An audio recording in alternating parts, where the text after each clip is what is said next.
Welcome back to the Print 3D channel. Today is September 1st, and that means day 244 of the 3DP 365 project. And on today's episode, we printed out yet another Batman bust, so stick around.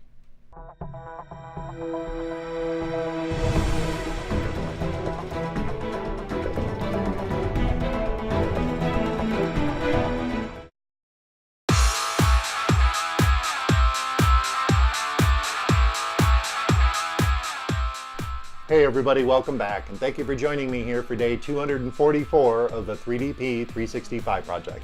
On today's episode, we printed out this very cool Batman bust, or another Batman bust as it's called. And our print turned out awesome. I am way happy with the results. This is such a cool model, and my gMax did a stellar job on this print. I just can't stop looking at it. I mean, it is a nearly perfect print. There are some little under extrusion issues, and I think that has to do with a little bit of tangling up in the filament where it may have tugged on the extruder just a little bit. And they're pretty hard to find, but once you see them, you can't stop looking at them when you have a very perfect model. But other than that, the print itself, it looks awesome. I am so happy with the results. This is some of that MatterHackers Pro PLA in the color Blond, one of my new favorite colors. And we downloaded this model from Thingiverse, and this is by Jeff.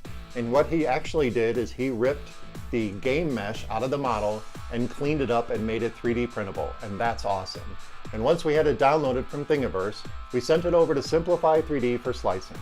In Simplify 3D, I used the variable settings wizard to create a couple of multiple processes for the print.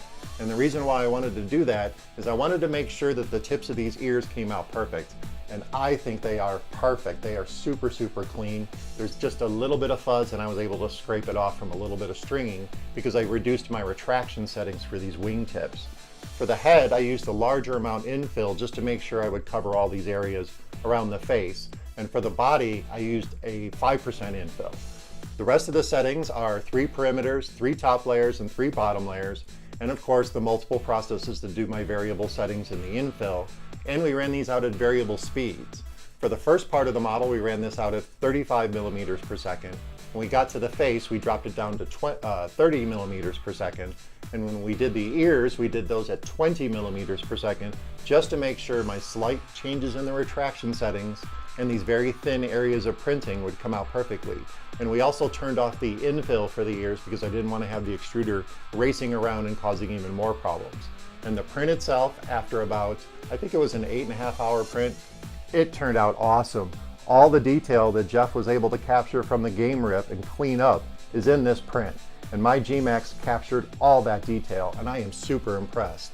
Other than a few little spots of under extrusion where the layer changes were, because I was able to put my seam right on this edge, and it hit itself really, really well because you can barely see it on the cowl part of the Batman. But the rest of the print itself, it looks awesome. There are no blobs, there are no globs, there are no layer skips. There's just that little bit of under extrusion. And the areas that I was a little cautious about, which I didn't use any support material on, like underneath the chin, and of course his little nose on the cowl, those actually turned out really, really good. I am super impressed.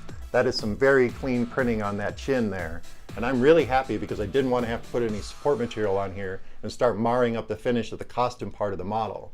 And I am super happy with the print. This is such an awesome, awesome model. And Jeff did such an amazing job of cleaning up the mesh. And that's what I really appreciate when you do find game mesh rips up on the STL sites, I should say, is that the artist who rips these out of the game takes the time to clean up the mesh, smooth it out, and make it 3D printable. And that's awesome. Well, that about wraps it up for day 244 of the 3DP 365 project. If you're looking for ways to support the channel, don't forget to check out those affiliate links down in the description.